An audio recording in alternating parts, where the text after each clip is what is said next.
Well,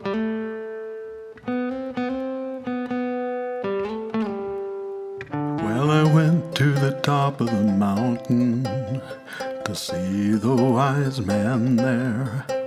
And I asked him why this world we live in is filled with sorrow and care. And he looked me over and up and down, then he shook his head real slow.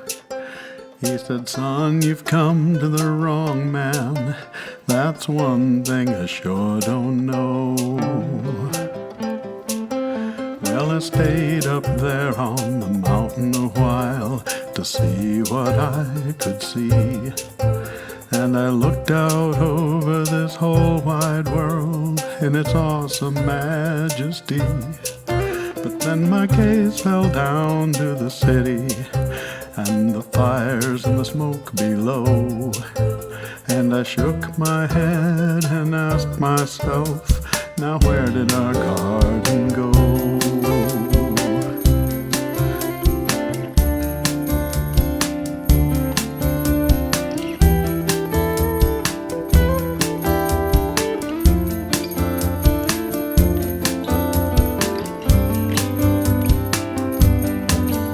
When I came down off of the mountain and walked back to my street, I talked with all my friends and neighbors and anyone else I'd meet, and said, I don't know how it got this way, but I know one thing for sure.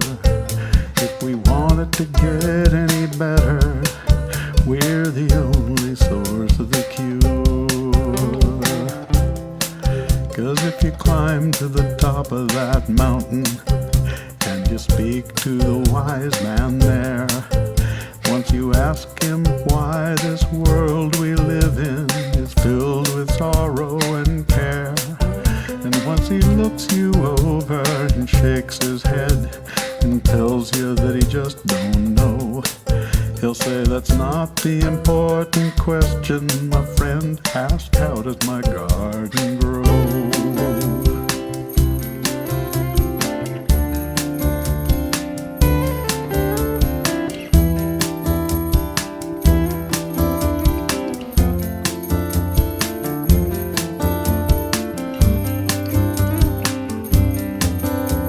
Now some of us are just too busy, and a few of us just don't care.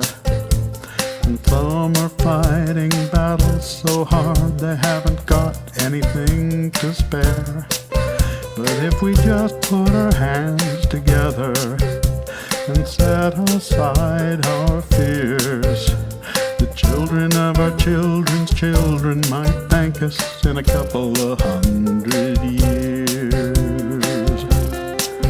So go to the top of that mountain, see what you can see.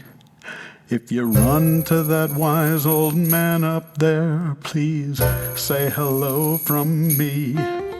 But I won't be going with you, not in this or any year. 'Cause everything you see needs doing up there can only be done down